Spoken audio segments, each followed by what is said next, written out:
common low back pain, chronic low back pain you see in people. So what they found out was, the researchers found out was, they did biopsies of the muscles in patients suffering from low back pain, and they found out lot of changes in these muscles, lot of degenerative changes in the muscles. So that is the reason they always suggest strengthening of these low back muscles. So that is the importance of doing proper physical exercises. And the other thing is, the physical exercises, they play a crucial role, especially in elderly women, in the sense that, so if you do you must have heard about a condition called osteoporosis. Osteoporosis is nothing but loss of calcium from the bones. As a result, these bones, they become soft and brittle. Even a trivial injury can cause fracture of these bones. So if you do proper exercises like simple walking, what happens is, the ability of the bones to take calcium, to absorb calcium from the blood into the bones, it increases. That means if you do regular exercises, it's a kind of insurance against osteoporosis. So that is the role of exercises, in musculoskeletal system. So when we are speaking of bones and joints, you should keep in mind muscles also in the picture. What is the role of proper diet in avoiding problems which are related to our bones and joints? So this is a very good question. So I'll probably elaborate on this. Thing is, those people who are not taking homemade food, that means those people who are taking junk foods, the incidence of back problems is more in people who take junk foods. The exact reason is not known. So that is the reason we always suggest to take homemade food and balanced diet. Okay, so that is one thing. And the other thing is, diet, if you take a lot of colas, these colas, they have what is known as phosphoric acid, and this phosphoric acid takes away calcium from the bones. So that means if you drink on a regular basis these colas, there is a tendency for you to develop osteoporosis. That's another thing. And the third thing is, one should take calcium enriched food. Say for example, calcium is present in larger quantities in milk, green leafy vegetables and seasonal fruits. So you should try to mix these things, milk, green leafy vegetables and the seasonal fruits in your diet, so that you get more dietary calcium, and this calcium, as you know, is an important part of the bones. So these are the important things as far as the diet is concerned. So you should try to avoid junk food as much as possible, because the incidence of back problems is more. And the other thing is, you should have a balanced diet. You should take materials having lot of calcium like milk, green leafy vegetables. As working people spend most of their time in their workplace and at home in sitting position, they increasingly become prone to development back pain at an early age. What kind of suggestion would you like to give us to avoid this kind of problems? Yeah, this is also a very important question. So now coming to what is known as what we call workplace ergonomics.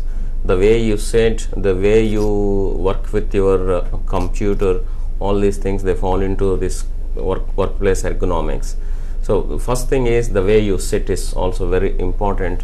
So when you are sitting, you should sit with your back touching the back of the chair.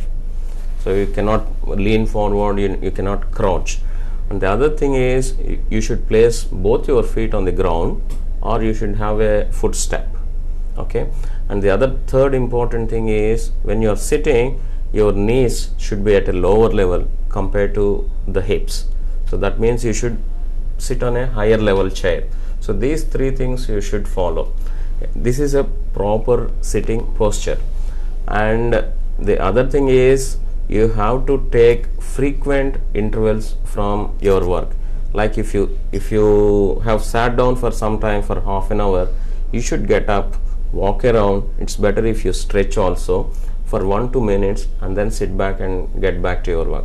That means you should take break from your work at least once in one half an hour. So the other thing is, if you are working with the computer, so there are different things you should keep in mind. So the distance between your computer and your eye should be kind of fixed. it should be between 30 to 45 centimeters. It should not be less than 30 centimeters, and it should not be more than 45 centimeters. So if it is less than 30 centimeters or more than 45 centimeters, it puts a lot of stress on your eye, and you can develop pain around your eye and headache. So that is one thing. And the screen should be at the eye level or slightly below your eye level. It should not be too high or it should not be too low. If it is too high or if it is too low, what it does is it puts stress on your neck muscles and you can develop neck pain. So that is the importance of the screen. And the other thing is the keyboard. The keyboard should be as close to your chest as possible, and ideally it has to be placed on your lap. You should not reach out for the keyboard. So once you start reaching out for the keyboard, it puts a lot of stress on the shoulder muscles, lot of stress on your elbow muscles, and you can develop the shoulder pain and you can develop elbow pain. So that's about the keyboard. And the other thing is, when you are using the keys, say for example if you are using two keys at a time, like say Control A, you should use both your hands for those two keys. You should not use one hand.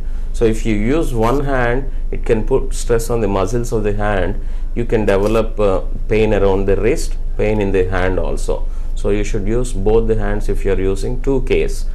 This is about the keyboard. And as far as the mouse is concerned, that also should be as close to your body as possible. You should not reach out for the mouse, and it should be as close to your chest as possible. And while using the mouse, your hand should be close to the side of your chest, and your elbow is folded to 90 degrees. And you should not hold the mouse too tightly. You should just hold very softly or very lightly. So this is about using the computer. The screen position should be important. The keyboard should be used properly. The mouse should be used properly. And the sitting position is also very important. And on the top of it, you should take frequent breaks from your work.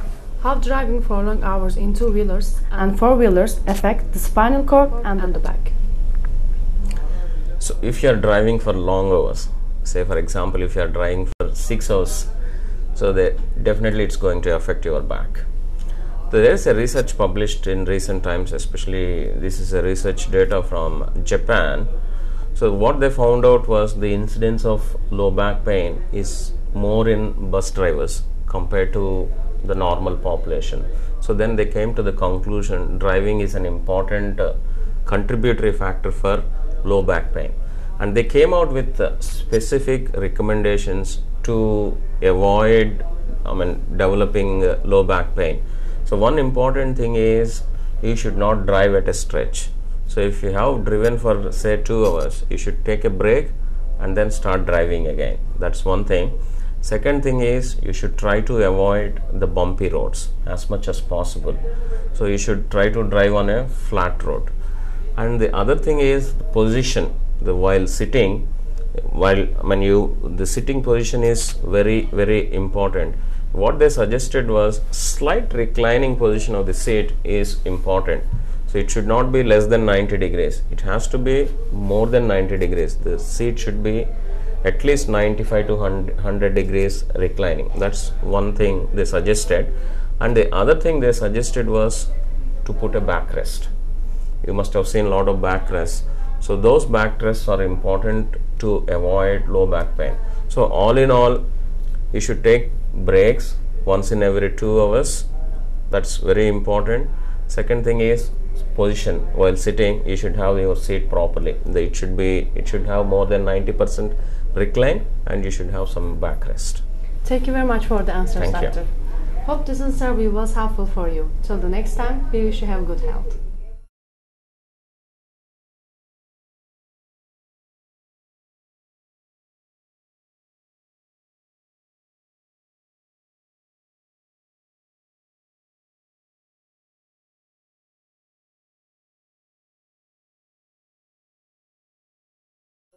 Today we have with us consultant orthopedic and spinal surgeon Dr. GPV Subaya, associated with our Global Hospitals, Hyderabad. Hello, doctor.